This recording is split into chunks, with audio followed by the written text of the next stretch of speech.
চালসহ নিত্যপণ্যের উচ্চ দরে অস্বস্তিতে ক্রেতারা। বাড়ছে মুরগি ও ডিমের দামও। রাজধানীর বিভিন্ন বাজার ঘুরে দেখা যায় মোটা চালের কেজি ৫৫ থেকে ৬০ টাকা, মাঝারি চাল ৭০ থেকে ৭৫ টাকা, আর মিনিকেট বা নাজিরশাইল বিক্রি হচ্ছে ৮৫ টাকার কাছাকাছি।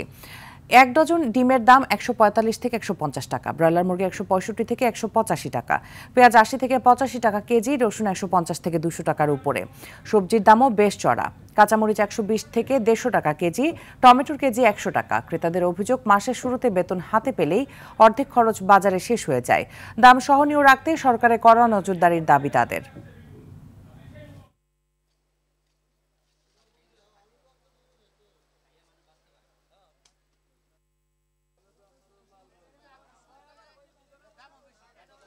দিন দিন জিনিসপত্রের দাম বাড়তেছে, খালি অজুহাত বৃষ্টি আসলে কতটা দাম বাড়াইছে দাম। আমরা যারা খেটে খাওয়া মানুষ, আমাদের তো খুব কষ্ট হইতেছে। ১৫০০ ২০০০ এর বেশি তো আর বাড়তেছে না, কিন্তু জিনিসপত্রের দাম তো অনেক বেশি। চালের দাম বাড়াতে আমাদেরও বেচা বিক্রি কমে গেছে, আর কাস্টমার সাথে আমাদের অনেক জবাব দিতে হয়।